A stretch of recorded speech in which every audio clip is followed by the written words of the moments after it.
Sebelum ceritanya dimulai, silahkan tulis di kolom komentar dari daerah mana saja teman-teman yang menonton cerita ini. Jangan lupa like dan subscribe agar channel ini bisa semakin berkembang dan bisa mempersembahkan cerita yang lebih menarik lagi. Langit di luar jendela kantorku sudah mulai berubah warna, dari biru cerah menjadi jingga keemasan. Dari lantai 25, gedung-gedung pencakar langit lainnya tampak seperti barisan raksasa yang diam, menemaniku menyelesaikan sisa pekerjaan hari ini. Aku, Rania, menikmati pemandangan ini. Pemandangan yang kubangun dengan kerja kerasku sendiri.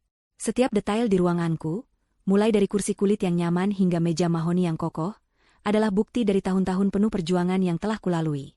Aku adalah manajer pemasaran di sebuah perusahaan multinasional, sebuah posisi yang memberiku keleluasaan finansial untuk memiliki semua ini.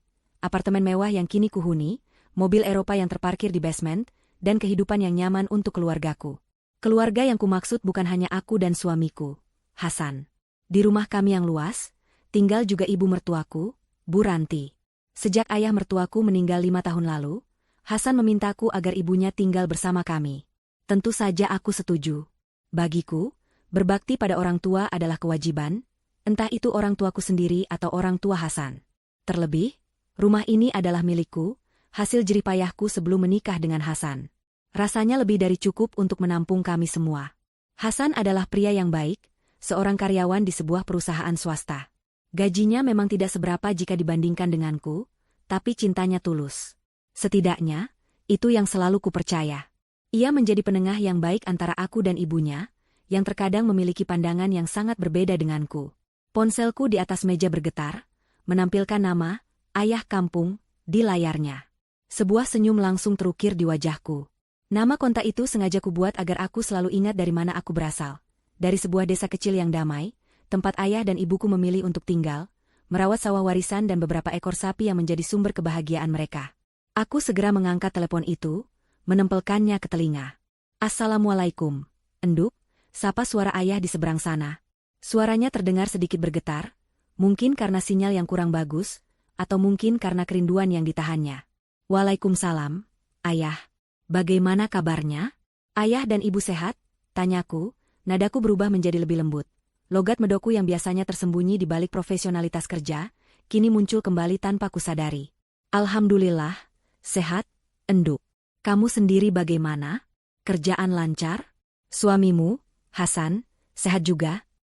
"Alhamdulillah, sehat semua, Yah. Rania juga baik-baik saja, pekerjaan juga lancar," jawabku. Aku bisa mendengar suara gemerisik daun dan kokok ayam dari kejauhan, suara yang selalu berhasil membawaku kembali ke teras rumah kayu kami di desa. "Ada apa, Yah? Tumben telepon sore-sore." Ayah terdiam sejenak.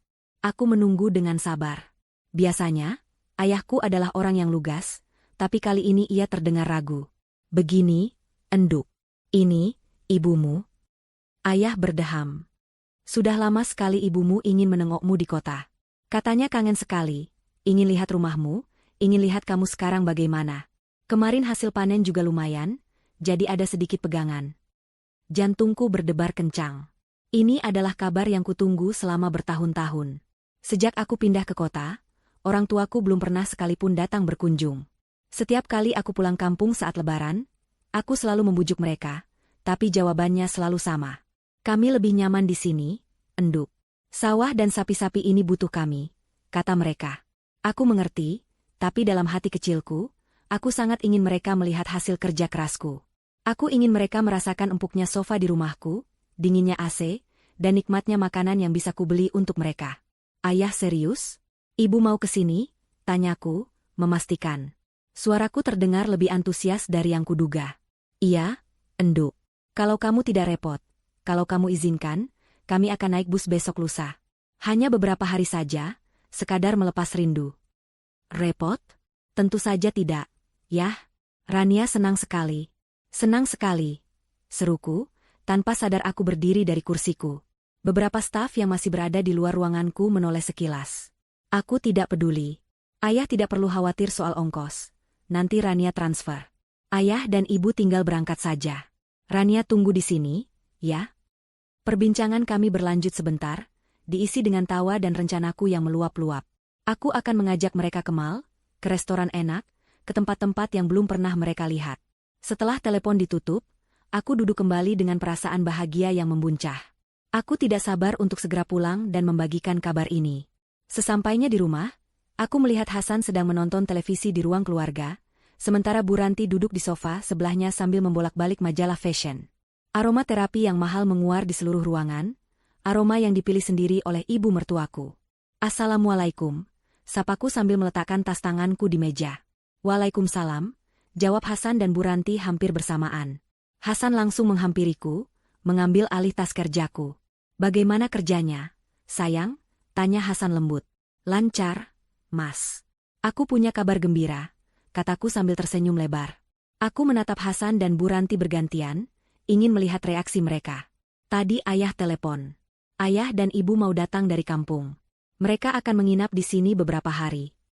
Wajah Hasan langsung cerah. "Oh ya? Wah, bagus dong. Sudah lama sekali aku tidak bertemu bapak dan ibu," katanya tulus. Aku tahu Hasan memang menghormati kedua orang tuaku. Kemudian, pandanganku beralih ke Bu Ranti. Ibu mertuaku itu meletakkan majalahnya di atas meja kaca. Ia tersenyum, tapi senyum itu terasa aneh.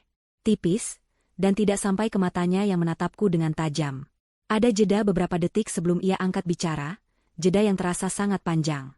"Oh, baguslah," katanya dengan nada yang sangat datar, kontras dengan antusiasku yang meluap-luap. "Semoga mereka betah di sini." Aku masih tersenyum, mencoba menangkap nada kebahagiaan dalam suaranya, tapi tidak kutemukan. Bu Ranti melanjutkan, tangannya meraih cangkir teh porselen di atas meja. "Rumah kita kan pakai AC, nanti mereka masuk angin. Orang kampung kan tidak terbiasa dingin." Ucapannya seperti embusan angin dingin di tengah kehangatan hatiku. Kata-katanya, jika dipikir-pikir, bisa diartikan sebagai bentuk perhatian. Tentu saja, orang tua yang terbiasa dengan udara pedesaan yang alami mungkin akan kaget dengan udara dingin dari pendingin ruangan. Tapi nada bicaranya, tatapan matanya yang meremehkan, dan senyum tipis yang tak kunjung hilang dari bibirnya, semua itu mengirimkan sinyal yang berbeda. Sinyal yang membuat bulu kuduku meremang. Aku merasa seolah-olah kedatangan orang tuaku bukanlah kabar gembira, melainkan sebuah gangguan yang akan merusak tatanan nyaman di rumah ini. Aku menepis perasaan itu jauh-jauh. Mungkin aku hanya terlalu sensitif. Mungkin Bu Ranti memang benar-benar khawatir. Aku harus berpikir positif. Ini adalah momen bahagia, dan tidak ada yang boleh merusaknya. "Tidak apa-apa, Bu. Nanti AC-nya bisa diatur suhunya. Yang penting ayah dan ibu bisa istirahat dengan nyaman di sini," jawabku, berusaha menjaga nada suaraku tetap ceria. Bu Ranti hanya mengangguk kecil, lalu kembali meraih majalahnya, seolah-olah topik pembicaraan sudah selesai dan tidak lagi menarik baginya. Aku menatapnya sejenak, firasat aneh itu masih ada, mengganjal di dalam dada. Firasat pertama yang coba ku tepis dengan sekuat tenaga. Keesokan harinya, aku bangun dengan semangat yang baru. Aku memutuskan untuk melupakan firasat burukku semalam dan fokus pada hal yang terpenting, mempersiapkan penyambutan terbaik untuk kedua orang tuaku. Aku mengambil cuti dari kantor selama 2 hari, hari kedatangan mereka dan keesokan harinya. Aku ingin memastikan semuanya sempurna. Pagi itu, setelah Hasan dan Bu Ranti sarapan, aku langsung berangkat ke supermarket terbesar di kota. Aku mendorong troli belanjaanku dengan langkah ringan, menyusuri lorong-lorong yang dipenuhi aneka bahan makanan. Pikiranku melayang, membayangkan wajah bahagia ibuku saat melihat semua ini. Di desa, pasar hanya ada 2 kali seminggu, dan barang yang dijual pun terbatas. Di sini, segalanya ada. Aku mengambil buah-buahan impor yang paling segar, anggur tanpa biji yang manis, apel Fuji yang renyah, dan stroberi yang merah merekah. Aku membeli beberapa kotak susu UHT, jus kemasan, dan aneka roti dengan selai coklat kesukaan ayahku. Langkahku terhenti di depan konter daging. Mataku tertuju pada potongan-potongan daging sapi Wagyu yang dipajang dengan indah. Harganya fantastis, tapi aku tidak peduli. Selama ini, orang tuaku bekerja keras di sawah, makanan mereka sehari-hari paling mewah mungkin hanya ayam goreng saat ada perayaan. Kali ini, aku ingin mereka merasakan daging terbaik yang bisa dibeli dengan uangku. Aku ingin mereka tahu bahwa putri mereka kini mampu memberikan yang terbaik untuk mereka. Aku meminta petugas untuk memotong beberapa kilogram daging, membayangkan akan memasak steak atau sup iga yang lezat untuk mereka. Tak lupa, aku juga membeli spray dan bed cover baru dengan bahan katun Mesir yang paling halus. Aku ingin mereka tidur nyenyak, lebih nyenyak dari tidur mereka di atas kasur kapuk yang sudah tua di rumah. Semua yang kupilih adalah yang terbaik, yang termahal. Ini bukan untuk pamer, tapi sebuah ungkapan bakti dan cinta dari seorang anak. Setibanya di rumah, aku langsung membongkar semua belanjaanku di dapur. Aroma buah-buahan segar dan bahan makanan berkualitas memenuhi udara. Aku mulai menata buah di dalam kulkas, menyimpannya di wadah-wadah khusus agar tetap segar. Saat itulah, Bu Ranti masuk ke dapur. Ia mengenakan daster satin yang terlihat mahal, rambutnya disanggul rapi meskipun hanya di rumah. Ia berjalan mendekat, matanya mengamati tumpukan barang belanjaanku di atas meja pantry. Banyak sekali belanjanya, Ran, komentarnya, nadanya terdengar biasa saja. Iya, Bu. Untuk persiapan menyambut ayah dan ibu besok, jawabku ceria sambil mengeluarkan daging wagyu dari kantongnya. Aku meletakkannya di atas talenan, siap untuk menyimpannya di dalam freezer. Bu Ranti mendekat, melihat potongan daging merah dengan guratan lemak putih yang sempurna itu. Ia tidak menyentuhnya, hanya melihatnya dengan tatapan aneh. Lalu, dengan nada yang disamarkan seperti sebuah candaan ringan, ia berkata, repot-repot beli daging semahal ini, Ran. Apa nanti bisa mereka makannya? Aku menghentikan gerakanku. Aku menoleh padanya, mencoba mencerna maksud dari pertanyaannya. Maksud ibu? Ia tertawa kecil, tawa yang terdengar kering dan dipaksakan. Bukan begitu. Maksud ibu, orang kampung kalidahnya terbiasa sama ikan asin dan sambal. Sederhana saja. Nanti perut mereka kaget makan yang enak-enak dan berlemak begini, malah sakit perut. Kan kasihan, jauh-jauh ke sini malah jadi sakit. Darahku seakan berhenti mengalir sesaat. Kata-kata itu, meskipun dibungkus dengan kepedulian palsu, terasa seperti tamparan. Orang kampung. Lidahnya terbiasa sama ikan asin. Seolah-olah orang tuaku adalah makhluk dari spesies berbeda yang tidak pantas menikmati makanan enak. Seolah-olah kemiskinan dan kesederhanaan mereka adalah sebuah identitas permanen yang membuat mereka tidak layak merasakan kemewahan. Aku berusaha mengendalikan diriku. Aku menarik napas dalam-dalam dan memaksakan seulas senyum. Tidak apa-apa, Bu. Anggap saja hadiah. Rania hanya ingin ayah dan ibu senang. Sekali-sekali mencoba makanan enak, kan tidak masalah. Oh, ya sudah kalau begitu. Ibu kan cuma mengingatkan, kasihan nanti kalau mereka tidak cocok. Balasnya, masih dengan senyum miring yang sama. Ia kemudian membalikan badan dan berjalan keluar dari dapur, meninggalkan aku yang termangu sendirian. Aku menatap potongan daging mahal di hadapanku. Tiba-tiba, daging itu kehilangan semua pesonanya. Keinginan untuk memasak hidangan istimewa mendadak luntur, digantikan oleh rasa sakit hati yang tajam. Keraguan yang kemarin coba ku tepis, kini kembali dengan kekuatan yang lebih besar. Ini bukan sekadar candaan. Ini adalah penghinaan yang halus. Siang itu, aku mulai membersihkan dan menata kamar tamu yang akan ditempati orang tuaku. Aku memasang sprei baru yang kubeli, merapikan lemari, dan meletakkan handuk bersih di atas tempat tidur. Saat sedang menyemprotkan pengharum ruangan beraroma lavender, Bu Ranti muncul di ambang pintu. Sudah rapi kamarnya? Tanyanya sambil melipat tangan di dada. Matanya berkeliling, menilai setiap sudut ruangan. Sudah, Bu. Semoga ayah dan ibu suka, jawabku. Ia berjalan masuk, menyentuh permukaan sprei dengan ujung jarinya. Bahannya bagus, tapi warnanya putih sekali. Nanti kotor lo, Ran. Orang dari kampung kan tidak terbiasa dengan yang putih-putih dan bersih begini. Nanti kamu juga yang repot mencucinya. Lagi-lagi, kalimat itu. Orang dari kampung. Sebuah label yang sepertinya sangat suka ia sematkan pada orang tuaku. Setiap kalimatnya seperti jarum kecil yang menusuk hatiku. Aku merasa lelah untuk terus-menerus berpura-pura bahwa semua ini hanyalah kesalahpahaman. Aku mulai sadar, ibu mertuaku memang memandang rendah keluargaku. Tidak apa-apa, Bu. Nanti ada mesin cuci. Jawabku singkat, nada bicaraku mulai terdengar dingin. Bu Ranti sepertinya merasakan perubahan dalam suaraku. Ia menatapku sejenak, lalu mengangkat bahu. Ya, terserah kamu saja. Kamu kan yang punya rumah. Ia menekankan kata, punya rumah, seolah ingin mengingatkanku pada posisiku. Sekaligus menyindir bahwa meskipun ia hanya menumpang, pendapatnya tetap harus didengar. Setelah ia pergi, aku duduk di tepi tempat tidur. Kamar yang sudah kutata dengan penuh cinta ini mendadak terasa dingin dan asing. Semua persiapan yang kulakukan dengan hati gembira kini terasa sia-sia. Kebahagiaanku seolah dirampas sedikit demi sedikit. Aku menatap keluar jendela, bertanya-tanya dalam hati. Apakah keputusanku untuk meminta mereka datang kemari adalah sebuah kesalahan? Apakah aku akan membawa mereka dari surga mereka yang sederhana di desa, ke dalam neraka tersembunyi di rumahku yang megah ini? Pertanyaan itu menggantung di udara, berat dan tanpa jawaban. Malam itu aku tidak bisa tidur nyenyak. Bayangan tatapan merendahkan Bu Ranti dan kata-katanya yang tajam terus berputar di kepalaku. Namun, ketika fajar menyingsing, aku memaksa diriku untuk bangkit. Aku tidak akan membiarkan awan kelabu merusak hari yang cerah ini. Hari ini adalah hari di mana aku akan memeluk ayah dan ibuku lagi. Energi positif itu yang kupegang erat-erat. Aku menyiapkan sarapan lebih pagi, memasak nasi goreng spesial dengan udang dan sayuran, makanan yang kutahu disukai Hasan. Aku berharap, dengan memulai hari dengan baik, suasana di rumah akan ikut membaik. Bu Ranti turun untuk sarapan dengan wajah seperti biasa, dingin dan berwibawa. Ia hanya mengambil selembar roti gandum dan mengolesinya dengan selai alpukat impor. Ia makan dalam diam, matanya sesekali melirik arahku yang sedang sibuk menata meja, seolah sedang mengawasi pekerjaan seorang pelayan. Hasan, seperti biasa, berusaha mencairkan suasana. Wah, semangat sekali istriku pagi ini. Pasti karena tidak sabar bertemu bapak dan ibu, ya? Godanya sambil tersenyum. Aku membalas senyumnya. Tentu saja, Mas. Sudah bertahun-tahun aku menunggu momen ini. Nanti biar ibu yang menemani mereka di rumah selagi kamu kerja.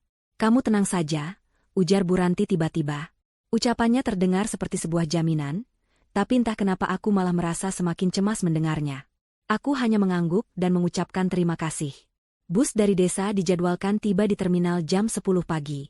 Sejak jam 9, aku sudah gelisah.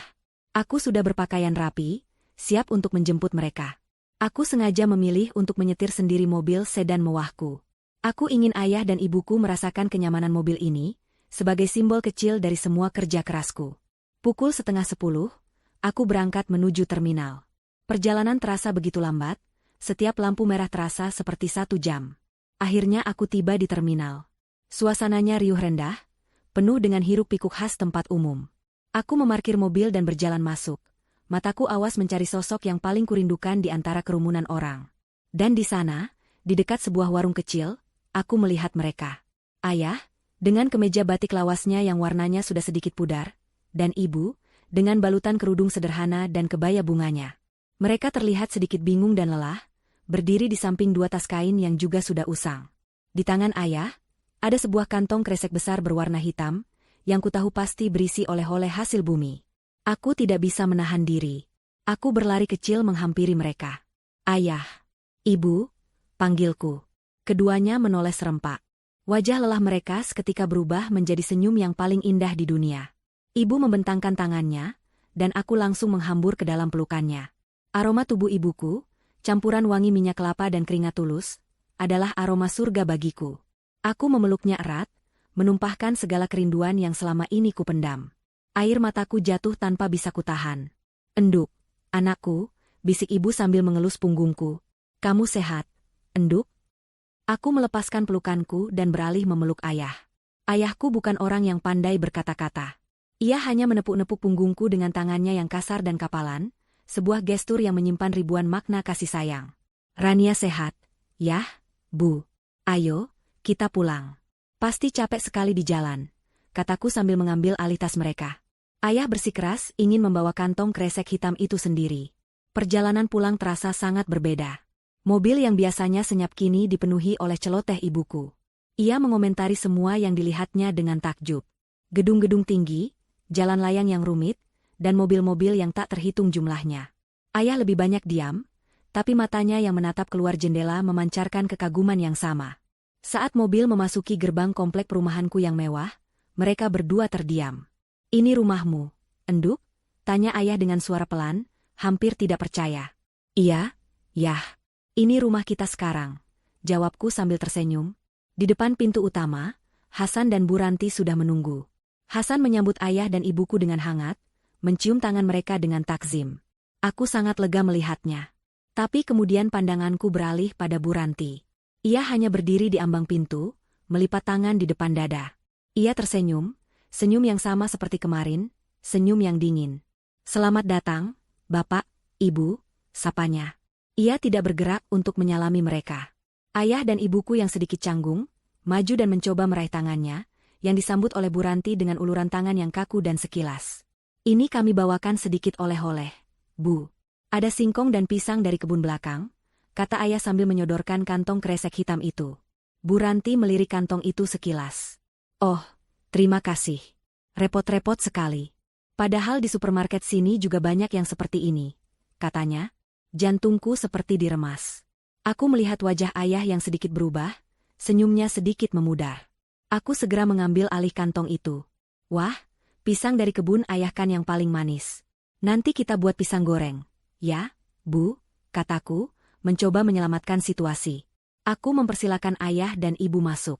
Mereka melangkah ragu-ragu ke dalam rumah. Keduanya melepas sandal jepit mereka di depan pintu, sebuah kebiasaan dari desa yang terbawa. Aku melihat Bu Ranti melirik sandal jepit itu dengan tatapan jijik sebelum membuang muka. Di dalam, kekaguman mereka semakin menjadi. Mereka menyentuh sofa kulit dengan ragu, menatap lampu kristal yang menggantung di langit-langit, dan terdiam di depan televisi layar datar berukuran raksasa. Aku menuntun mereka ke kamar tamu yang sudah kusiapkan. Ini kamar ayah dan ibu selama di sini. Istirahat ya, pasti lelah. Ibu meraba sprei putih yang lembut itu. Bagus sekali kamarnya, enduk. Rasanya tidak pantas kami yang dekil ini tidur di sini, kata ibuku polos. Kata-kata itu menusukku. Seharusnya ia merasa senang, bukan merasa tidak pantas. Baru saja kami duduk di tepi tempat tidur, ponselku berdering. Panggilan dari asistenku di kantor. Ada masalah mendesak dengan klien penting, dan dewan direksi memintaku untuk datang sekarang juga. Dunia seakan runtuh. Sekarang, di saat orang tuaku baru saja tiba, tidak bisa ditunda? Tanyaku dengan suara memohon. Tidak bisa, Bu Rania. Ini menyangkut proyek terbesar kita tahun ini, jawab asistenku. Dengan berat hati yang luar biasa, aku terpaksa setuju. Aku kembali ke ruang keluarga dengan wajah lesu. Aku menjelaskan situasinya kepada ayah dan ibu. Mereka, dengan pengertian mereka yang tak terbatas, langsung mengangguk. Tidak apa-apa, enduk. Pekerjaan itu nomor 1. Kami di sini baik-baik saja, ada Nak Hasan dan Besan, kata ayah menenangkanku. Aku merasa sangat bersalah. Aku memeluk mereka sekali lagi, berjanji akan pulang secepat mungkin. Aku berpesan pada Hasan dan Bu Ranti untuk menjaga mereka. Tolong jamu ayah dan ibu ya, Mas, Bu. Ajak mereka makan siang nanti. Pasti, sayang. Kamu hati-hati di jalan, kata Hasan. Bu Ranti hanya mengangguk. Dengan langkah yang diseret paksa oleh kewajiban, aku berjalan menuju pintu. Aku meraih tas kerjaku, hatiku terasa hancur karena harus meninggalkan mereka. Sebelum aku benar-benar masuk ke dalam mobil, aku sempat menoleh ke belakang untuk terakhir kalinya melalui jendela besar di ruang tamu. Aku melihat ibuku, yang mungkin lelah setelah perjalanan panjang, hendak duduk di sofa empuk yang berada di tengah ruangan. Namun, sebelum ibuku sempat mendudukkan badannya, aku melihat Bu Ranti bergerak cepat. Ia mengatakan sesuatu pada ibuku. Aku tidak bisa mendengarnya, tapi aku bisa melihat gerak bibirnya dan tangannya yang menunjuk. Ia menunjuk ke arah kursi kayu yang lebih kecil dan keras, yang diletakkan di dekat pintu menuju teras belakang. Sebuah kursi yang biasanya hanya diduduki oleh asisten rumah tangga saat beristirahat. Di sana lebih sejuk, Bu. Bisa sambil lihat taman, kata Bu Ranti, setidaknya itu yang bisa kutangkap dari gerak bibirnya.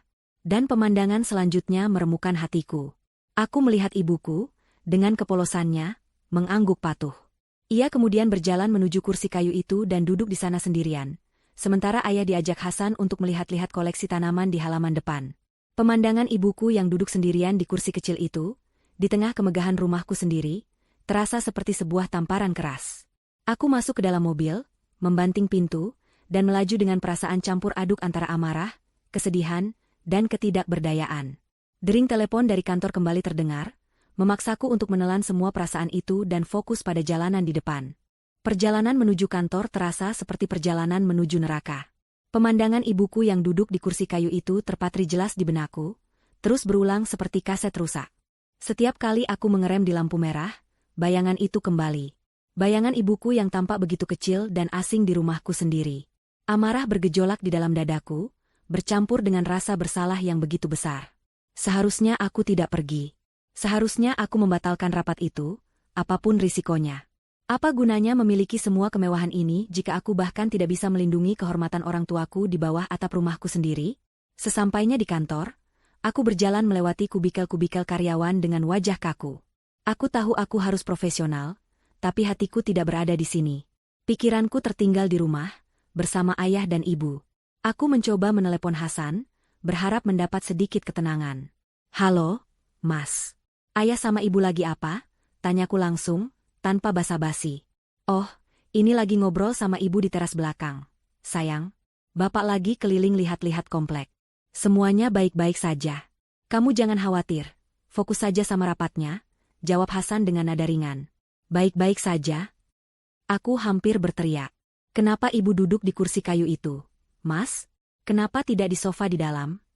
Terdengar helaan napas dari seberang. "Ya ampun, sayang. Cuma masalah kursi saja. Ibu sendiri yang bilang di luar lebih adem." "Sudah ya, aku lagi sibuk nih. Nanti kita bicara lagi." Telepon ditutup.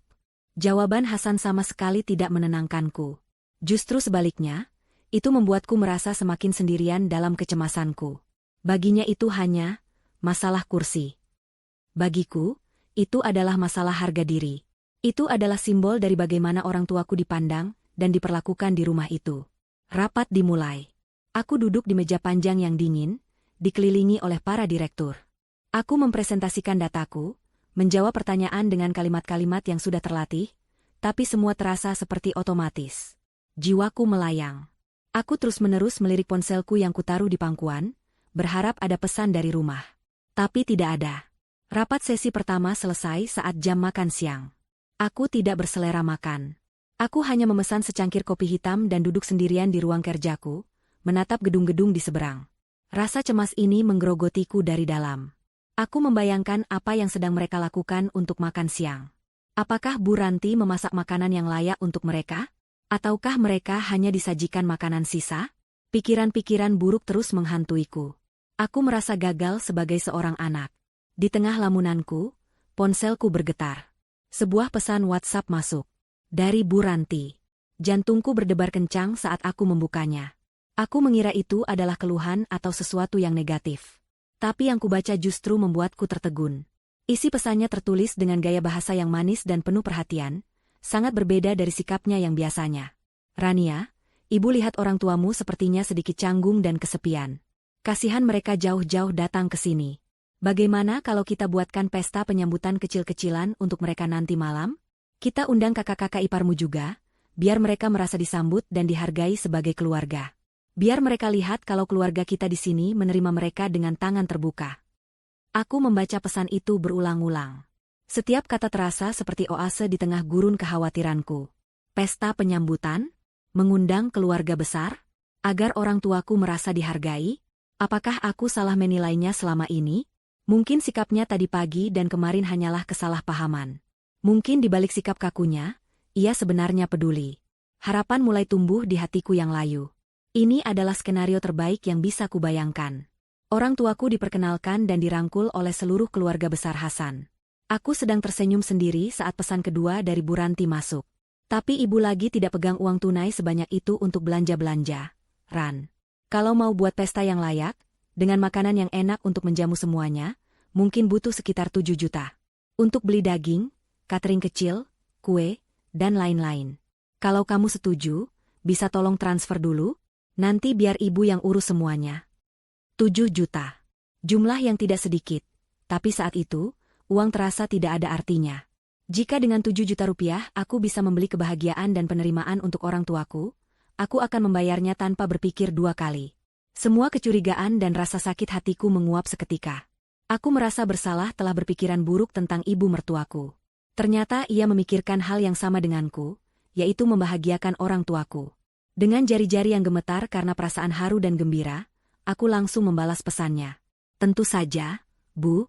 Ide yang bagus sekali. Terima kasih banyak, Bu. Rania senang sekali ibu punya inisiatif ini. Rania transfer sekarang juga." Aku segera membuka aplikasi mobile banking di ponselku.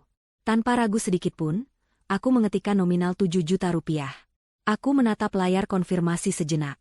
Di kolom catatan, aku mengetik dengan hati yang membuncah, "Untuk pesta ayah ibu."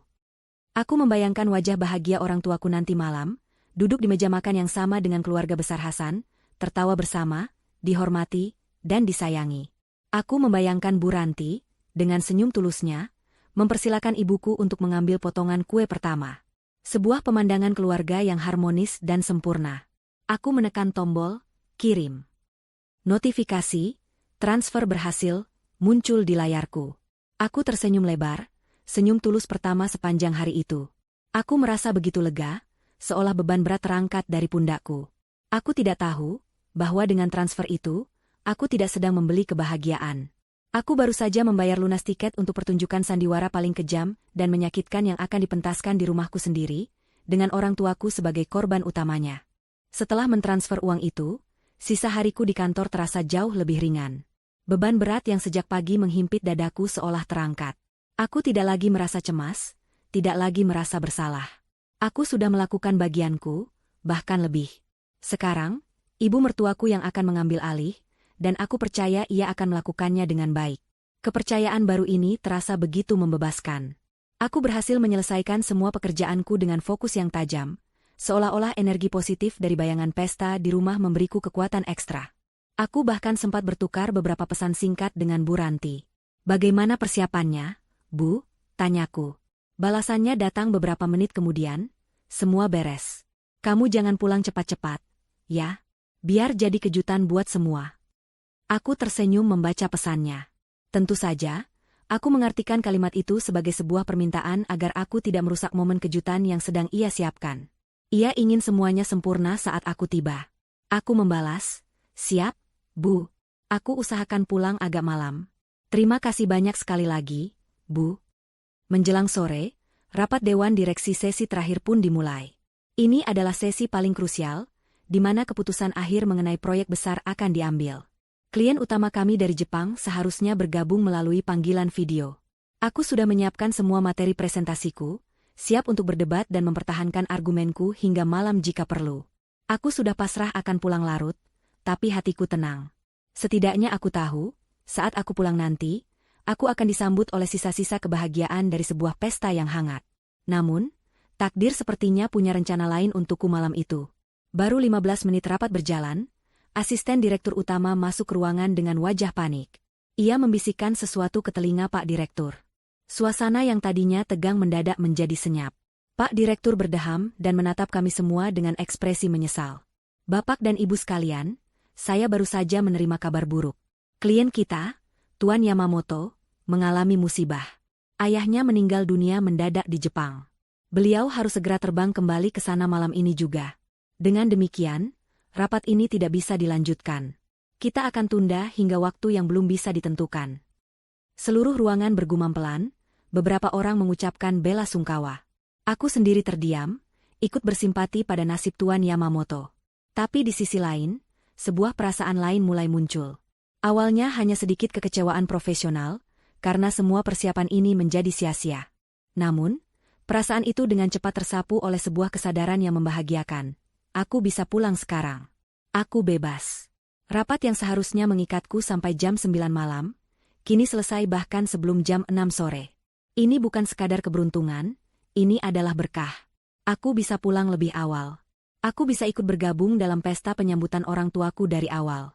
Aku bisa melihat langsung ekspresi terkejut dan bahagia di wajah ayah dan ibu.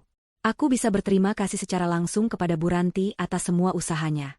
Dengan semangat yang membara, aku membereskan laptop dan dokumen-dokumenku. Aku menjadi orang pertama yang meninggalkan ruang rapat. Aku berjalan cepat menuju lift, senyum tak lepas dari bibirku. Aku bahkan menyapa satpam di lobi dengan riang, sesuatu yang jarang kulakukan. Perjalanan pulang terasa seperti sebuah mimpi yang indah. Aku menyetel musik di mobil dengan volume cukup keras, ikut bersenandung mengikuti irama lagu-lagu ceria. Pikiranku sudah melayang ke rumah. Aku membayangkan aroma masakan lezat yang menyambutku begitu aku membuka pintu. Mungkin rendang, atau sate, atau hidangan mewah lainnya yang dipesan Bu Ranti. Aku membayangkan suara tawa riang dari para keponakanku, bercampur dengan obrolan hangat antara ayahku dan para iparku. Aku membayangkan ibuku, duduk dengan anggun di sofa utama, bukan lagi di kursi kayu di teras, dikelilingi oleh menantu dan cucu-cucunya, diperlakukan layaknya seorang ratu. Semakin dekat mobilku dengan rumah, semakin kencang jantungku berdebar karena antisipasi. Aku membayangkan akan memarkir mobilku di belakang mobil-mobil kakak iparku. Aku berencana untuk masuk diam-diam dari pintu samping, untuk memberikan kejutan kecil. Namun, saat mobilku berbelok ke jalan di depan rumahku, pemandangan yang kusaksikan membuat keningku berkerut. Aneh. Jalanan itu sepi. Tidak ada mobil lain yang terparkir di depan rumahku. Mobil kakak iparku yang biasanya selalu datang jika ada acara keluarga, tidak terlihat satupun. Hanya mobil Hasan yang terparkir di garasi seperti biasa. Aku melambatkan laju mobilku, mataku menyapu seluruh bagian depan rumah. Semuanya gelap. Lampu teras yang biasanya menyala terang saat senja, kini padam. Tirai jendela tertutup rapat. Tidak ada tanda-tanda kehidupan, tidak ada satupun suara yang terdengar dari luar. Hening. Keheningan yang aneh, yang mencekam, yang sama sekali tidak terasa seperti suasana sebuah pesta. Jantungku yang tadinya berdebar karena bahagia, kini mulai berdebar karena alasan yang sama sekali berbeda. Perasaan dingin yang familiar itu kembali merayap di punggungku. Firasat buruk yang sudah susah payah kukubur, kini bangkit kembali dengan kekuatan penuh. Aku menghentikan mobilku sekitar 50 meter dari rumah, di bawah bayangan pohon rindang, mematikan mesin. Aku duduk terdiam di dalam mobil yang gelap, menatap rumahku yang tampak seperti sebuah benteng yang sunyi. Pertanyaan itu mulai berteriak di dalam kepalaku, mengalahkan suara musik yang masih berputar. Di mana pestanya? Aku tidak tahu berapa lama aku duduk termangu di dalam mobil. Mungkin 5 menit, mungkin 15. Waktu seolah berhenti. Keheningan di depan rumahku terasa begitu memekakan telinga. Setiap skenario terburuk mulai berkelebat di kepalaku. Apakah terjadi sesuatu? Apakah ada yang sakit? Tapi jika begitu, mengapa Bu Ranti tidak mengabariku? Aku tidak bisa diam saja. Aku harus tahu apa yang terjadi. Aku membuka pintu mobil sepelan mungkin, berusaha tidak menimbulkan suara. Aku melepas sepatu hak tinggiku, menentengnya di tangan.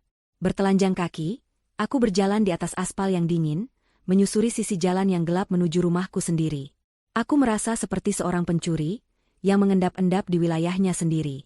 Setiap langkah terasa berat, seolah kakiku diikat oleh rantai kecemasan. Semakin dekat, aku semakin yakin bahwa tidak ada pesta di sini. Tidak ada suara, tidak ada cahaya, tidak ada apa-apa. Aku berhenti di depan gerbang yang sedikit terbuka.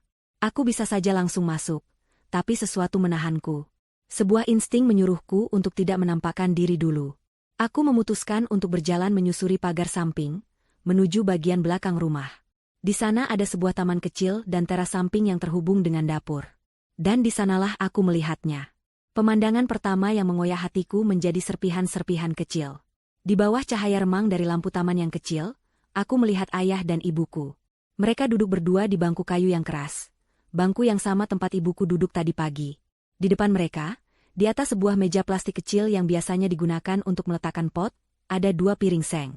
Isinya hanya nasi putih dan sisa sayur bening, dengan beberapa potong oyong yang tampak layu. Sayur yang sama persis dengan yang kulihat di panci tadi pagi sebelum aku berangkat kerja. Mereka makan dalam diam, kepala mereka sedikit menunduk. Ayah makan dengan lambat, sementara ibu sesekali berhenti untuk menyeka sudut matanya. Mereka terlihat sangat lelah, sangat kecil, dan sangat sendirian di halaman belakang rumahku yang luas. Napasku tercekat di tenggorokan. Udara terasa begitu berat untuk dihirup. Jadi ini makan malam mereka? Nasi dengan sayur sisa? Kemarahan yang dingin dan tajam mulai menjalar di pembuluh darahku. Tapi sebelum aku sempat berbuat apa-apa, sebelum amarahku meledak, aku mendengar sesuatu. Suara tawa. Suara itu datang dari dalam rumah. Suara tawa yang riang, yang terbahak-bahak. Suara yang ku kenal baik. Suara ibu mertuaku, suara kakak-kakak iparku, suara suami mereka. Suara itu terasa seperti belati yang menusuk telingaku. Dengan langkah yang gemetar, aku beringsut dari tempatku berdiri.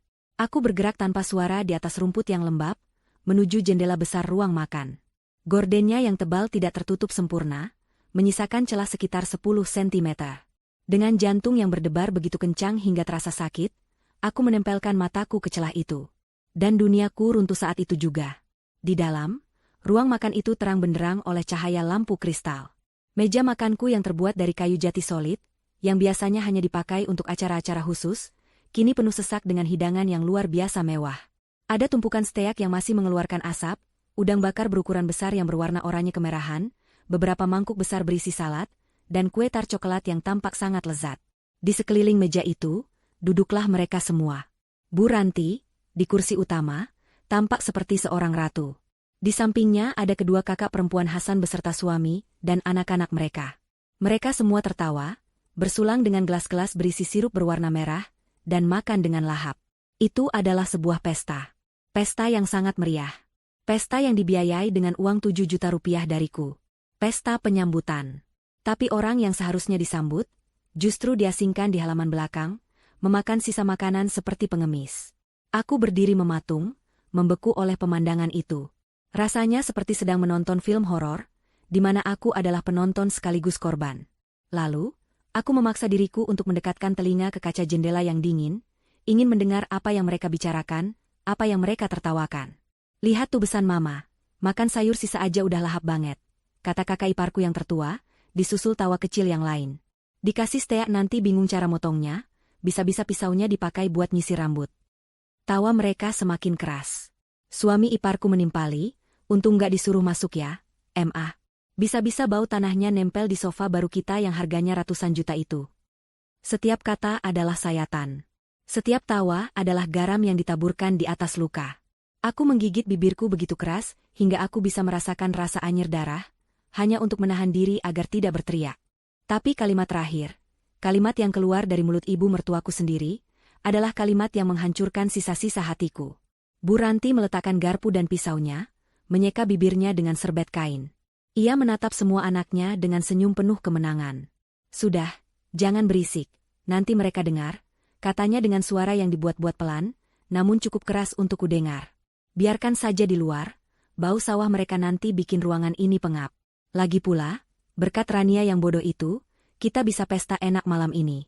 Dia transfer 7 juta tanpa banyak tanya. Untuk orang tuanya, cukup dikasih sisa sayur basi juga sudah lebih dari cukup.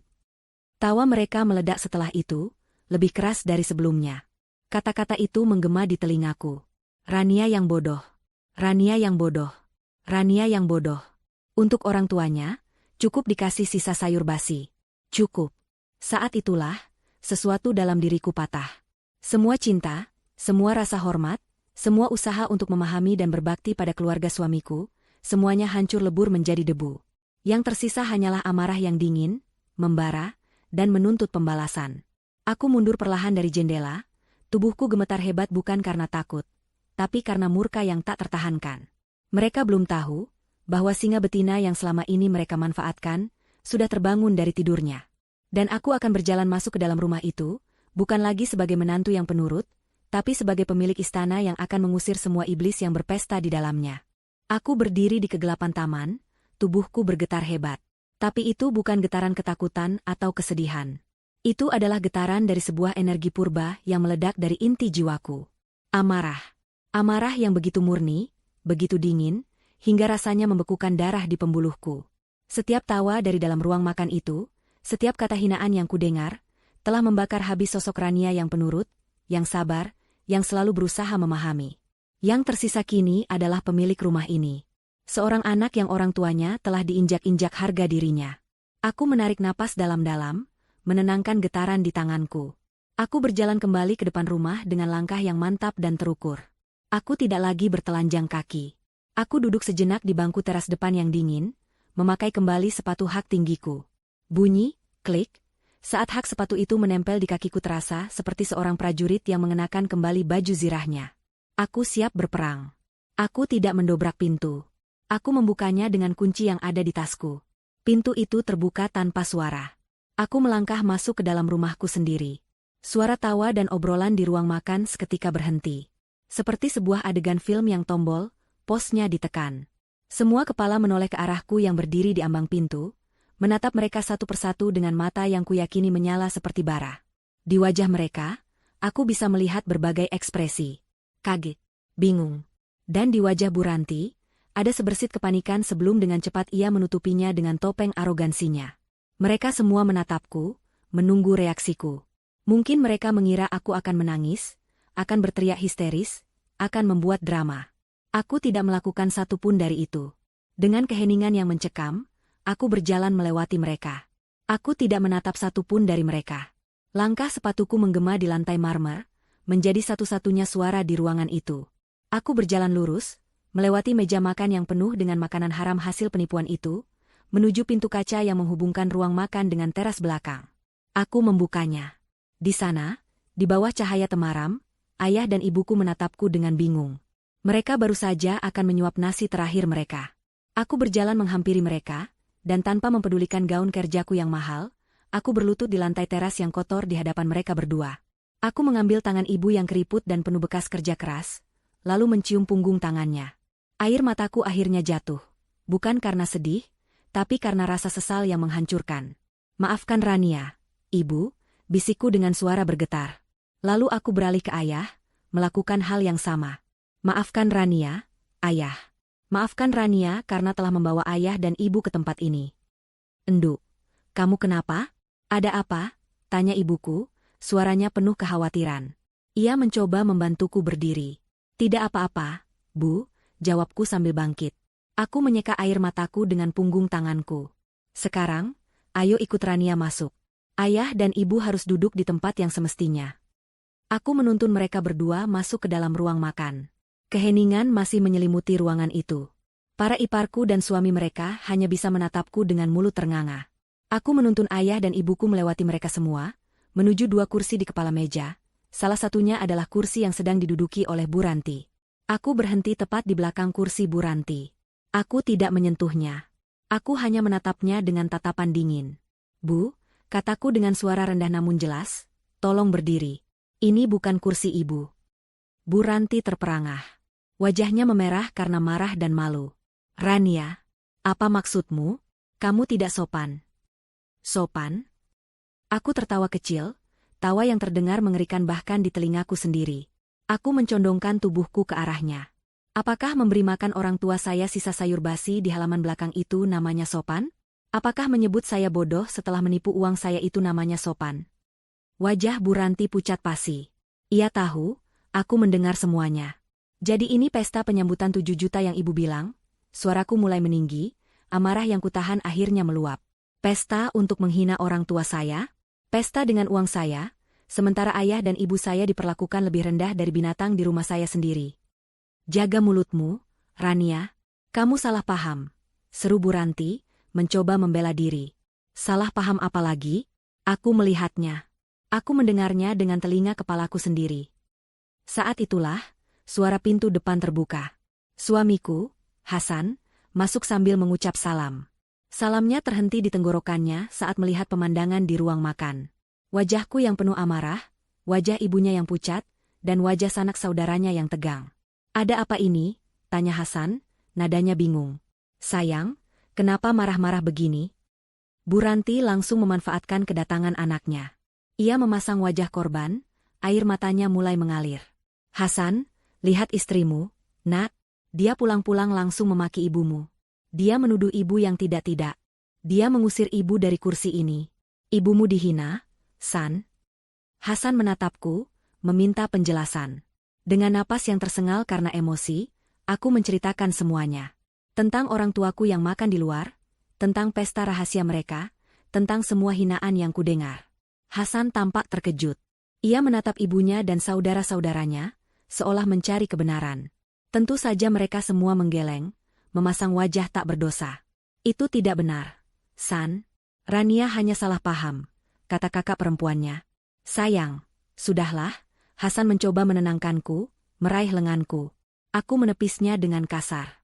Mungkin ibu mungkin ada alasan lain. Jangan dibesar-besarkan. Alasan lain? Alasan apa, Mas? Alasan apa yang bisa membenarkan perlakuan mereka terhadap orang tuaku? Tuntutku. Mataku menatapnya tajam. Aku memberinya kesempatan untuk berpihak pada kebenaran. Hasan tampak bimbang. Ia terjepit di antara aku dan keluarganya. Bu Ranti terus menangis. Sebuah taktik yang selalu berhasil meluluhkan hati putranya. Di bawah tatapan tajam ibunya dan desakan saudara-saudaranya, Hasan akhirnya membuat pilihan yang akan menghancurkan segalanya. Ia menghela napas panjang, lalu menatapku dengan ekspresi lelah. Ya sudahlah, Rania. Mereka kan memang orang kampung. Harusnya kamu mengerti posisi ibu. Tidak usah dibesar-besarkan. Kalimat sederhana itu menghantamku lebih keras dari tamparan manapun. Itu bukan lagi pembelaan terhadap ibunya. Itu adalah pembenaran. Ia setuju dengan mereka. Ia setuju bahwa orang tuaku, karena berasal dari kampung, pantas diperlakukan seperti itu. Di mataku, pria yang berdiri di hadapanku bukan lagi Hasan, suamiku. Ia adalah orang asing. Semua cinta dan hormat yang pernah kumiliki untuknya hancur berkeping-keping dalam sekejap. Di tengah ruang makan yang riuh, hatiku menjadi sunyi senyap. Aku menatapnya, dan untuk pertama kalinya, aku tidak melihat apa-apa selain kekosongan. Keheningan yang terjadi setelah kalimat Hasan terasa lebih berat dari keributan manapun. Di dalam keheningan itu, aku bisa merasakan hatiku yang tadinya panas membara karena amarah, kini berubah menjadi dingin sedingin es. Keputusan telah dibuat, bukan olehku, tapi olehnya. Dan aku hanya perlu mengeksekusi konsekuensinya. Wajahku yang tadinya dipenuhi emosi kini menjadi tenang. Sangat tenang. Ketenangan yang membuat Bu Ranti berhenti menangis dan menatapku dengan waspada. Aku tidak lagi menatap Hasan. Bagiku, ia sudah tidak ada di sana. Pandanganku beralih ke Bu Ranti, lalu menyapu seluruh ipar dan kerabatnya yang masih duduk di meja makan. Aku berbicara, dan suaraku keluar dengan nada yang datar, tanpa emosi, namun penuh dengan kuasa yang tak terbantahkan. Rumah ini, kataku memulai, setiap kataku ucapkan dengan penekanan yang jelas. Setiap ubin marmer yang kalian injak, setiap dinding yang kalian sandari, setiap lampu kristal yang cahayanya kalian nikmati, adalah milik saya. Aku berhenti sejenak, membiarkan kata-kataku meresap. Saya membelinya dengan uang dari hasil kerja keras saya, jauh sebelum saya mengenal anak ibu. Aku menatap lurus ke mata Bu Ranti. Dan malam ini, saya tidak sudi rumah saya dikotori oleh kehadiran orang-orang yang tidak punya hati nurani. Aku menarik napas. Keluar. Sekarang juga. Mereka terperangah. Hasan adalah yang pertama bereaksi. Rania, apa yang kamu katakan? Kamu mengusir ibuku? Kamu sudah gila. Aku tidak gila, Hasan, jawabku tanpa menoleh padanya. Aku baru saja sadar. Sadar dengan siapa aku selama ini tinggal. Ini juga rumahku. Aku ini suamimu, teriaknya, wajahnya memerah. Akhirnya, aku menoleh padanya. Aku menatapnya lekat-lekat, tatapan yang membuat nyalinya ciut. Statusmu sebagai suamiku memberimu hak untuk tidur di ranjangku, Hasan. Bukan hak untuk membawa keluargamu untuk menghina orang tuaku di istanaku. Dan malam ini, kamu harus memilih. Aku memberinya ultimatum. Pilih mereka, ibumu dan keluargamu yang jelas-jelas telah menghina darah dagingku.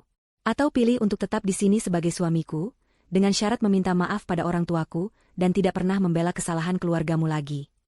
Bu Ranti kembali beraksi. Hasan, kamu lihat? Dia menyuruhmu memilih. Tentu saja kamu pilih ibumu, nak, ibu yang melahirkan dan membesarkanmu. Masa kamu lebih memilih perempuan ini? Di bawah tekanan ibunya, dan mungkin karena egonya sendiri yang terluka, Hasan menegakkan dadanya. Ia berjalan dan berdiri di samping ibunya, sebuah deklarasi tanpa kata.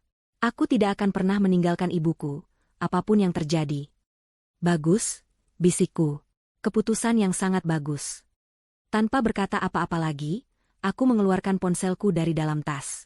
Di depan mereka semua, yang menatapku dengan campuran antara tidak percaya dan cemas, aku melakukan 3 panggilan telepon. Panggilan pertama adalah ke manajer relationship bank pribadiku. Selamat malam, Pak Budi, maaf mengganggu. Saya Rania. Ya, Pak. Saya mau minta tolong. Tolong segera blokir permanen semua kartu kredit tambahan yang terhubung dengan rekening saya. Ada 2 kartu, atas nama Ranti Wulandari dan Hasan Basri. Ya, sekarang juga, Pak. Efektif detik ini juga. Terima kasih banyak. Aku melihat wajah Bu Ranti dan Hasan berubah pucat. Kartu kredit itu adalah sumber gaya hidup mewah mereka selama ini. Panggilan kedua adalah ke seorang teman lamaku yang bekerja di sebuah perusahaan leasing mobil. Malam, Dito. Rania nih. Bro, ganggu sebentar. Masih ingat mobil SUV hitam dengan plat nomor B1234 yang aku ambil lewat kamu? Ya, betul. Saat ini dipakai sama kakak iparku. Tolong ya, besok pagi sekali, kirim orangmu untuk tarik unitnya. Semua dokumen kepemilikan dan bukti pelunasan ada padaku. Anggap saja biayanya dariku. Oke, thanks, bro. Aku melirik kakak iparku yang paling sombong. Mulutnya ternganga, wajahnya memancarkan kengerian saat menyadari mobil yang selalu ia pamerkan akan hilang darinya besok. Panggilan ketiga, dan yang terakhir, adalah ke nomor pos keamanan komplek perumahan. Selamat malam, Pak Dadang. Saya Ibu Rania dari Blok C nomor 5. Mohon maaf sekali mengganggu malam-malam. Bisa tolong kirimkan 2 petugas keamanan ke rumah saya sekarang? Ada beberapa tamu yang tidak diundang, dan saya butuh bantuan untuk meminta mereka meninggalkan properti saya dengan tenang. Terima kasih. Setelah panggilan ketiga kututup, suasana menjadi benar-benar chaos. Bu Ranti mulai menjerit-jerit histeris, menuduhku menantu durhaka. Para iparku mulai mengumpat, menyebutku sombong dan kejam. Tapi aku tidak peduli. Aku hanya berdiri diam, menunggu. 2 orang satpam datang beberapa menit kemudian. Mereka tampak canggung, tapi setelah aku menjelaskan situasinya dengan tenang sebagai pemilik sah rumah, mereka mengerti tugas mereka. Dengan sopan namun tegas, mereka meminta keluarga Hasan untuk segera meninggalkan rumah. Prosesi pengusiran itu adalah sebuah pemandangan yang menyedihkan sekaligus memuaskan. Mereka yang tadinya berpesta dengan angkuh, kini terpaksa mengemasi barang-barang mereka dengan terburu-buru dan malu. Bu Ranti masih mencoba berteriak-teriak, tapi tidak ada lagi yang mendengarkannya. Hasan hanya berdiri mematung, wajahnya kosong, seolah baru menyadari skala penuh dari bencana yang menimpanya. Ia hanya mengambil dompet dan kunci mobilnya, mobil yang juga kubelikan untuknya, yang mungkin akan menjadi targetku selanjutnya. Satu persatu mereka keluar dari pintu, dilewati oleh tatapan dingin dariku dan tatapan kasihan dari kedua orang tuaku. Akhirnya, hanya tersisa Hasan. Ia menatapku untuk terakhir kalinya, matanya menyiratkan permohonan. Tapi ia tidak menemukan apa-apa di mataku. Ia berbalik, dan berjalan keluar. Aku menutup pintu di belakangnya. Bunyi, klik, dari kunci yang kuputar terdengar begitu keras di rumah yang kini sunyi. Suara itu menandakan sebuah akhir. Akhir dari pernikahanku. Akhir dari kesabaranku. Aku berbalik. Rumahku yang megah kini terasa begitu luas dan kosong. Tapi aku tidak merasa sendirian. Aku merasa bebas. Di ujung ruangan, ayah dan ibuku berdiri. Mereka menatapku, mata mereka berkaca-kaca. Ada kesedihan di sana, tapi ada juga kebanggaan yang luar biasa. Badai telah berlalu, dan sang ratu telah merebut kembali istananya. Pintu itu tertutup. Bunyi kunci yang kuputar terasa seperti sebuah gema yang menandai dimulainya sebuah babak baru dalam hidupku. Aku berbalik dan menatap ke dalam rumahku yang luas. Keheningan yang tadinya terasa mencekam, kini berubah menjadi sebuah kelegaan yang damai. Aroma masakan mewah yang memenuhi meja makan masih tercium, namun kini terasa seperti bau busuk dari sebuah pengkhianatan. Tanpa berkata-kata, aku berjalan ke dapur, mengambil kantong sampah hitam yang paling besar, dan kembali ke ruang makan. Satu persatu, semua makanan yang ada di atas meja itu kusapu masuk ke dalam kantong sampah. Steak wagyu yang mahal, udang bakar yang menggoda, kue tart yang indah, semuanya. Aku tidak peduli dengan harganya. Makanan itu dibeli dengan niat buruk dan dinikmati dengan caci maki terhadap orang tuaku. Makanan itu haram bagiku. Ayah dan ibuku hanya berdiri menatapku, tidak mencoba menghentikanku. Mereka sepertinya mengerti bahwa yang kulakukan ini bukan sekadar membuang makanan, tapi sebuah ritual untuk membersihkan rumah dan hatiku dari semua kekotoran yang baru saja terjadi. Setelah meja itu bersih total, hanya menyisakan piring dan gelas kotor, aku menoleh pada kedua orang tuaku. Mereka menatapku dengan tatapan yang sulit kuartikan. Ada kesedihan, ada keterkejutan, tapi yang paling dominan adalah sorot kebanggaan yang begitu dalam. Enduk, ayah akhirnya angkat bicara, suaranya serak. Tidak seharusnya jadi begini, kami malah membuat rumah tanggamu berantakan. Aku menggeleng kuat, berjalan menghampiri mereka. Aku meraih kedua tangan mereka yang terasa dingin. Bukan ayah dan ibu yang salah. Jangan pernah berpikir begitu. Rumah tangga yang dibangun di atas pondasi kepalsuan dan penghinaan memang sudah seharusnya runtuh. Justru Rania yang berterima kasih, karena kedatangan ayah dan ibu telah membuka mata Rania. Ibuku mulai terisak pelan. Tapi kasihan nak Hasan, Enduk, bagaimanapun juga dia suamimu. Aku memeluk ibuku, mengelus punggungnya yang rapuh. Seorang suami seharusnya menjadi imam, Bu, pelindung. Bukan seseorang yang ikut menertawakan saat istrinya dihina, dan membenarkan saat mertuanya direndahkan. Mulai malam ini, dia bukan lagi suamiku. Malam itu, kami tidak banyak bicara lagi. Aku tahu mereka terguncang. Aku menuntun mereka kembali ke kamar tamu yang nyaman, memastikan mereka minum air hangat, dan menyelimuti mereka. Aku duduk di samping ranjang sampai aku yakin mereka berdua sudah mulai terlelap. Malam itu, aku tidak tidur di kamar utamaku, kamar yang selama ini kubagi dengan Hasan. Aku tidur di sofa ruang keluarga, seolah ingin menjaga bentengku dari kenangan buruk. Keesokan paginya, aku bangun saat matahari baru saja terbit. Aku merasa lebih ringan, lebih hidup dari hari-hari sebelumnya. Tidak ada lagi beban untuk menyenangkan orang lain, tidak ada lagi kecemasan akan penilaian ibu mertua. Hari ini adalah hari pertama dari sisa hidupku yang baru. Hidup yang akan kupersembahkan untuk membahagiakan dua orang yang paling berharga di dunia ini. Aku memasak sarapan istimewa. Bubur ayam komplit dengan suiran ayam kampung, cakwe, telur pindang, dan taburan bawang goreng yang melimpah. Aroma harumnya membangunkan ayah dan ibu. Saat mereka keluar dari kamar, meja makan sudah tertata rapi. Wajah mereka tampak lebih segar, meskipun sorot kesedihan masih tersisa di mata mereka. "Sarapan dulu, Yah, Bu. Setelah ini, kita akan pergi jalan-jalan," kataku dengan ceria, seolah tidak ada apa-apa yang terjadi semalam. Setelah sarapan, aku mengajak mereka pergi. Bukan ke taman atau tempat wisata biasa. Aku membawa mereka ke pusat perbelanjaan paling mewah di ibu kota. Tempat yang lantainya berkilauan seperti cermin, yang udaranya dingin dan wangi, yang etalasenya memajang barang-barang dengan harga yang mungkin setara dengan hasil panen sawah mereka selama setahun. Ayah dan ibuku tampak canggung. Mereka berjalan di belakangku, menatap sekeliling dengan ragu-ragu. Orang-orang di sekitar kami memandang kami dengan aneh. Aku, dengan setelan kerja mahalku, berjalan di depan dua orang tua dengan penampilan sangat sederhana. Aku tidak peduli. Aku justru semakin menggandeng tangan mereka dengan erat, menunjukkan pada dunia bahwa mereka adalah hartaku. Tujuan pertamaku adalah sebuah butik ternama. Aku meminta pramuniaga untuk mencarikan gaun terbaik untuk ibuku. Awalnya ibuku menolak. "Jangan, Endu. Baju ibu masih banyak yang bagus. Ini mahal sekali," bisiknya. Aku tersenyum. "Bu, selama ini ibu selalu memakai baju yang itu-itu saja. Uang hasil panen selalu ibu gunakan untuk kebutuhan ayah, atau untuk dikirimkan padaku dulu waktu aku masih kuliah. Hari ini, biarkan Rania yang memilihkan baju untuk ibu." Setelah mencoba beberapa gaun, pilihanku jatuh pada sebuah gamis panjang berwarna biru zamrud, terbuat dari bahan sutra yang jatuh dengan anggun. Saat ibuku keluar dari kamar pas mengenakannya, aku terkesima. Ibuku, yang kulitnya telah terbakar matahari dan tangannya kasar karena bekerja, tampak begitu anggun dan berwibawa. Wajah tuanya memancarkan kecantikan yang tulus. Aku kemudian membawa ayah ke toko pakaian pria. Aku memilihkan beberapa kemeja batik tulis yang halus dan sehelai celana bahan yang nyaman. Ayah hanya diam, mengikuti semua mauku, tapi aku bisa melihat binar kebahagiaan di matanya yang biasanya teduh. Setelah itu, aku membawa mereka ke sebuah toko perhiasan. Ini adalah puncak dari rencanaku. Saat kami masuk, mata ibuku terpaku pada kilauan berlian dan emas di dalam etalase kaca. "Kita mau apa di sini, Enduk?" tanyanya bingung. Aku tidak menjawab. Aku meminta pelayan toko untuk mengeluarkan sebuah kalung. Kalung emas putih sederhana dengan sebuah liontin berlian kecil yang berkilau cemerlang. "Saya mau yang ini," kataku. Pelayan itu menatap ibuku sekilas, lalu kembali menatapku, seolah memastikan. Aku mengangguk tegas. Saat kalung itu diletakkan di atas nampan bludru hitam, ibuku menggelengkan kepalanya dengan kuat.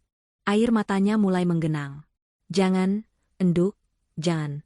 Ibu ini siapa sampai harus pakai barang semahal ini? Ibu ini cuma orang kampung, tidak pantas." Kata-kata itu, tidak pantas. Kata-kata yang sama yang digunakan oleh keluarga Hasan untuk menghinanya, kini keluar dari mulutnya sendiri. Hatiku terasa sakit mendengarnya. Aku berlutut di hadapannya, di tengah toko perhiasan yang mewah itu, menggenggam tangannya. "Bu," kataku lembut. "Di mata dunia, mungkin ibu hanya orang kampung. Tapi di mata Rania, ibu adalah seorang ratu. Ratu yang membesarkanku dengan cinta tanpa syarat. Ratu yang rela lapar asal anaknya kenyang. Ratu yang doanya menembus langit hingga Rania bisa jadi seperti sekarang. Dan setiap ratu berhak memiliki mahkotanya sendiri." Aku mengambil kalung itu dari nampan dan memakaikannya di leher ibuku yang jenjang. Berlian kecil itu berkilau indah di kulitnya. Air mata ibuku tumpah ruah. Ia menangis bukan karena sedih, tapi karena terharu. Ia menyentuh liontin itu dengan jari-jarinya yang gemetar. Tangis haru kedua orang tuaku menjadi pemandangan paling indah yang pernah kusaksikan, jauh lebih berkilau dari berlian manapun. Untuk ayah, aku membelikan sebuah jam tangan yang bagus, dengan tali kulit yang kokoh. Agar ayah selalu ingat waktu sholat, dan selalu ingat Rania, kataku sambil memasangkannya di pergelangan tangannya. Ayah hanya tersenyum tipis, tapi aku tahu hatinya bahagia. Kami makan siang di sebuah restoran yang paling bagus di mall itu. Aku memesankan mereka makanan-makanan ternak. Kali ini, tidak ada yang berani melarang mereka. Tidak ada yang berani mengatakan lidah mereka tidak pantas.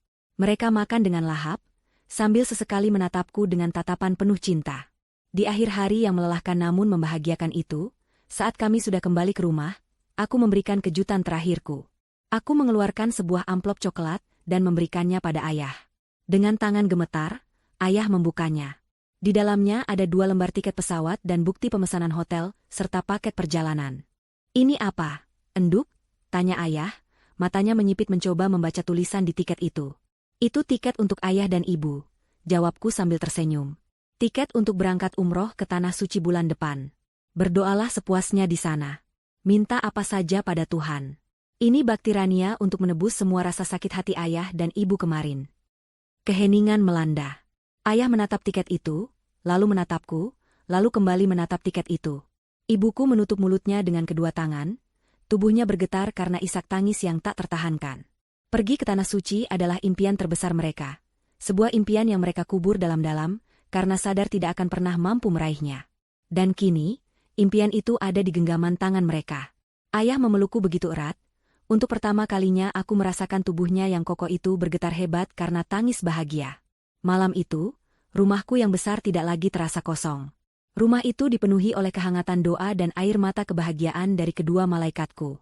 6 bulan berlalu begitu cepat. Waktu seolah ikut menyembuhkan luka dan membangun kembali kebahagiaan yang sempat retak. Hari ini adalah hari keberangkatan ayah dan ibuku ke Tanah Suci. Aku mengantar mereka ke bandara. Melihat mereka berdua dalam balutan kain ihram berwarna putih bersih, adalah sebuah pemandangan yang menggetarkan jiwaku. Wajah mereka yang biasanya dipenuhi guratan lelah karena kerja keras, kini bersinar terang, memancarkan kedamaian dan kebahagiaan yang tulus. Tidak ada lagi sorot keraguan atau rasa tidak pantas di mata mereka. Yang ada hanya keyakinan dan rasa syukur. Jaga diri baik-baik di sini ya, Enduk, kata ibu sambil memelukku erat. Jangan lupa makan, jangan terlalu capek kerja. Doakan Rania dari sana ya, Bu, yah, balasku, mencoba menahan air mata. Tanpa kamu minta pun, setiap tarikan napas kami di sana adalah doa untukmu. Nak, timpal ayah sambil menepuk pundakku. Aku melihat mereka berjalan menjauh, bergabung dengan rombongan jamaah lainnya, hingga punggung mereka hilang di balik pintu pemeriksaan. Aku tidak merasa sedih. Hatiku dipenuhi oleh rasa syukur yang meluap. Aku telah berhasil memuliakan mereka. Hidupku kini terasa lengkap dan tenang. Proses perceraianku dengan Hasan berjalan lancar.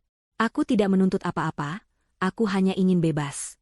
Dan aku mendapatkannya. Di sisi lain kota, di sebuah gang sempit yang becek, kehidupan yang sangat berbeda sedang dijalani oleh Bu Ranti dan anak-anaknya. Setelah terusir dari rumahku, mereka terpaksa menyewa sebuah rumah kontrakan kecil dengan 3 kamar sempit. Kemewahan yang selama ini mereka nikmati seperti buih yang pecah di lautan. Tidak ada lagi mobil mewah, kartu kredit tanpa batas, atau asisten rumah tangga yang melayani mereka. Tanpa aliran dana dariku, hidup mereka menjadi neraka. Gaji Hasan sebagai karyawan biasa hanya cukup untuk membayar sewa kontrakan dan makan seadanya. Bu Ranti, yang terbiasa hidup dilayani, kini harus berurusan dengan pasar tradisional yang becek dan dapur yang sempit. Setiap hari diisi dengan keluhan dan pertengkaran. Gara-gara kamu tidak bisa mendidik istrimu, kita jadi hidup seperti ini. Teriak Bu Ranti pada Hasan suatu malam, saat mereka hanya makan dengan nasi dan sepotong tempe goreng. Ibu yang salah. Kenapa ibu harus menghina orang tuanya? Kalau saja ibu bisa menjaga mulut ibu, kita semua masih hidup enak. Balas Hasan, yang kini tidak lagi takut pada ibunya. Stres karena tekanan finansial telah membuatnya menjadi pria yang pemarah. Kakak-kakak iparku juga tidak lebih baik. Mereka yang terbiasa memamerkan barang-barang mewah pemberianku, kini harus menghadapi kenyataan pahit. Mereka saling menyalahkan, saling mengungkit kebodohan satu sama lain. Keluarga yang tadinya terlihat begitu kompak dalam kemewahan, kini terpecah belah dalam kemiskinan. Mereka menuai badai yang telah mereka tanam sendiri. Hasan adalah yang paling menderita. Ia kehilangan segalanya dalam satu malam. Istri yang mencintainya, rumah yang nyaman, dan kehidupan yang mapan. Ia kini terhimpit di antara tuntutan ibu dan saudara-saudaranya yang tidak pernah puas, dan penyesalan yang menggerogoti jiwanya setiap hari. Ia berkali-kali mencoba menghubungiku. Ratusan pesan WhatsApp ia kirimkan, berisi permohonan maaf, penyesalan, dan janji-janji untuk berubah. Puluhan kali ia menelepon, tapi tak satu pun yang kujawab. Bagiku, dia sudah menjadi bagian dari masa lalu yang tidak ingin kuingat lagi. Suatu sore, sekitar seminggu setelah orang tuaku berangkat, Hasan memberanikan diri datang ke rumahku. Ia berdiri di luar gerbang yang menjulang tinggi, tampak begitu kurus dan kuyu. Ia memohon pada satpam untuk bisa bertemu denganku. Saat itu, aku sedang duduk santai di taman belakang. Aku baru saja selesai melakukan panggilan video dengan ayah dan ibuku. Mereka menunjukkan padaku pemandangan Ka'bah yang megah dari layar ponsel mereka. Wajah mereka yang tersenyum bahagia di depan Baitullah adalah pemandangan terindah di dunia. Hatiku dipenuhi kedamaian. Satpam menghubungiku melalui interkom. "Maaf, Bu Rania. Di depan ada Bapak Hasan, ingin bertemu." Aku terdiam sejenak. Aku berjalan ke depan, melihat dari balik tirai jendela. Aku melihatnya di sana, berdiri di bawah terik matahari, dengan wajah penuh harap. Tidak ada lagi amarah di hatiku.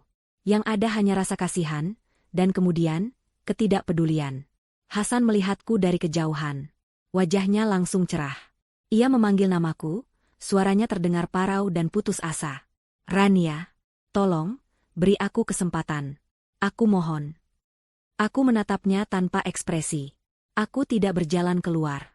Aku tidak mengatakan sepatah kata pun padanya. Aku hanya mengangkat tanganku, bukan untuk melambai padanya, tapi untuk memberi isyarat kepada satpam di pos. Isyarat yang jelas, usir dia pergi. Satpam itu mengerti.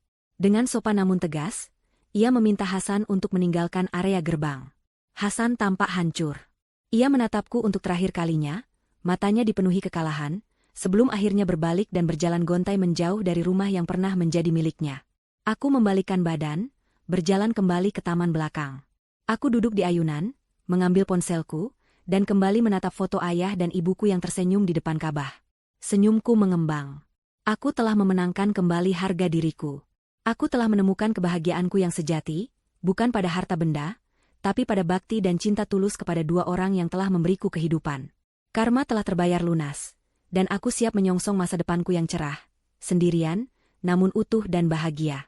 1 tahun setelah ayah dan ibu kembali dari Tanah Suci, langit di atas rumahku tampak lebih biru, dan udara terasa lebih bersih. Aku sedang berada di taman belakang, tempat yang dulu menjadi saksi bisu penghinaan terhadap orang tuaku. Kini, tempat itu telah bertransformasi. Bangku kayu yang keras dan meja plastik kecil itu sudah lama lenyap. Gantinya, berdiri sebuah gazebo jati yang indah, dikelilingi oleh petak-petak bunga mawar aneka warna dan tanaman melati yang menebarkan wangi semerbak di sore hari. Taman ini menjadi tempat favoritku, sebuah simbol dari kehidupan baruku yang telah kutata ulang dari puing-puing kehancuran. Hidupku berjalan dengan ritme yang baru, ritme yang damai. Di kantor, aku mendapatkan promosi menjadi direktur. Pekerjaan tidak lagi terasa seperti sebuah arena pertempuran untuk membuktikan diri, melainkan sebuah wadah untuk berkarya dan mengaktualisasikan potensiku. Aku memimpin timku dengan prinsip yang kupegang teguh. Hargai setiap orang, tidak peduli dari mana mereka berasal. Prinsip yang lahir dari luka, namun tumbuh menjadi kekuatan. Di luar pekerjaan, aku menemukan kebahagiaan dalam hal-hal kecil. Aku belajar merawat taman ini dari ayah. Setiap kali beliau berkunjung, kami akan menghabiskan waktu berjam-jam di sini. Tangannya yang kapalan dengan sabar mengajariku cara menggemburkan tanah dan memangkas ranting yang kering. Ibu, di sisi lain, telah mengambil alih dapurku. Dapur yang dulu dikuasai oleh selera mahal Bu Ranti, kini dipenuhi aroma masakan desa yang otentik dan menghangatkan. Setiap kali mereka datang menginap, rumah ini tidak lagi terasa seperti istana yang dingin, melainkan sebuah surga kecil yang penuh cinta. Kunjungan mereka tidak lagi canggung. Tidak ada lagi tatapan ragu atau perasaan tidak pantas. Ibuku kini akan langsung menuju sofa empuk di ruang keluarga untuk beristirahat setelah perjalanan, menyalakan televisi untuk menonton sinetron favoritnya. Ayah akan duduk di teras depan, membaca koran sambil menyeruput kopi hitam, seperti seorang tuan rumah sejati. Mereka adalah raja dan ratu di istana putri mereka, posisi yang memang seharusnya mereka tempati sejak awal. Aku bahkan merenovasi rumah mereka di kampung, membangun dapur yang lebih modern untuk ibu dan sebuah saung di tepi sawah, agar ayah bisa beristirahat dengan nyaman. Kehidupan mereka tetap sederhana, karena itu pilihan mereka, tapi kini kesederhanaan itu dibalut dengan kelayakan dan kehormatan. Gelar, Pak Haji, dan Bu Hajjah, yang disematkan oleh para tetangga menjadi mahkota tak terlihat yang mereka kenakan dengan penuh rasa syukur. Sementara tamanku kembali berbunga, taman kehidupan di seberang sana justru layu dan mengering. Kabar tentang keluarga Hasanku sampai ke telingaku bukan karena aku mencarinya, tapi karena dunia ini ternyata begitu sempit. Seorang teman lamaku kebetulan tinggal di dekat kontrakan mereka, dan sesekali menceritakan pemandangan yang dilihatnya. Bu Ranti, sang ratu yang terguling, adalah yang paling menderita. Kehilangan status dan kemewahan membuatnya menua lebih cepat. Wajahnya yang dulu selalu terawat kini kuyu dan penuh kerutan amarah. Ia menghabiskan hari-harinya dengan mengeluh, menyalahkan semua orang atas nasibnya, terutama Hasan. Ia merindukan sofa empuknya, mobil dengan sopir, dan kartu kredit yang bisa digesek sesuka hati. Kini, ia harus berdesak-desakan di angkutan umum dan menawar harga cabai di pasar. Para sosialita yang dulu menjadi temannya kini menjauhinya, enggan bergaul dengan orang yang sudah jatuh miskin. Ia hidup dalam penjara penyesalannya, sebuah penjara yang jauh lebih menyiksa daripada tembok kontrakan yang sempit. Kakak-kakak iparku bernasib serupa. Tanpa suntikan dana dariku, kehidupan rumah tangga mereka goyah. Suami-suami mereka, yang tadinya ikut menikmati kemewahanku, kini mulai mengeluh karena harus menanggung gaya hidup istri mereka yang tinggi. Pertengkaran karena masalah uang menjadi menu sehari-hari. Mereka yang dulu begitu kompak saat menghina orang tuaku, kini saling menyalahkan di grup WhatsApp keluarga mereka yang isinya hanya racun dan kepahitan. Mereka kehilangan teman, kehilangan muka, dan yang paling penting, kehilangan harga diri.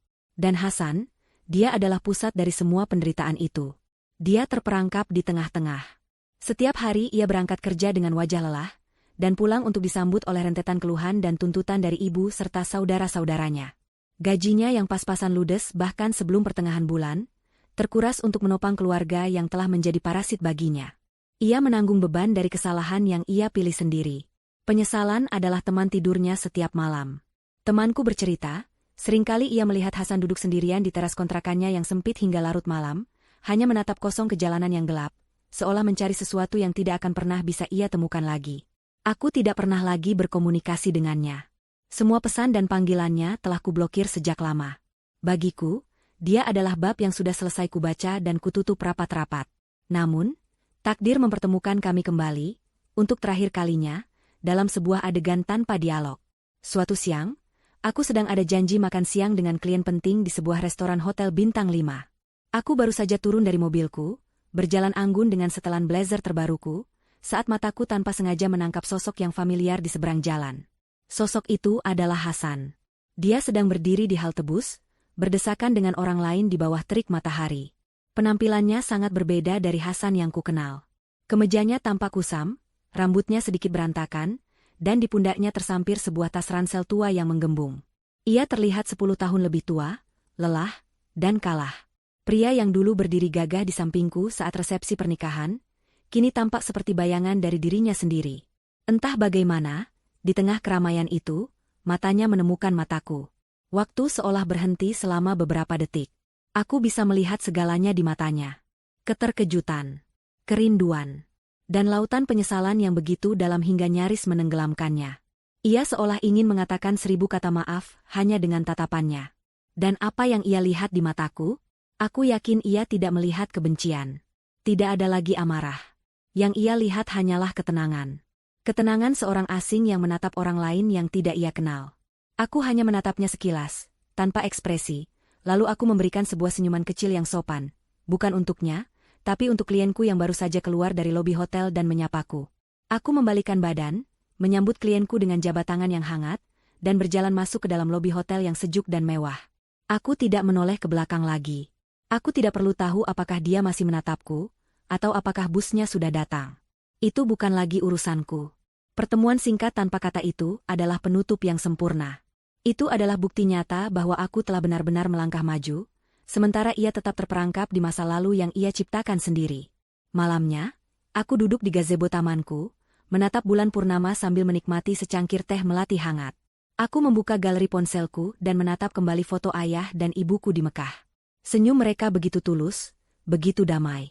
Aku tersenyum. Aku sadar, kebahagiaan sejati bukanlah tentang memiliki segalanya. Kebahagiaan adalah tentang kemampuan untuk melindungi dan memuliakan apa yang paling berharga.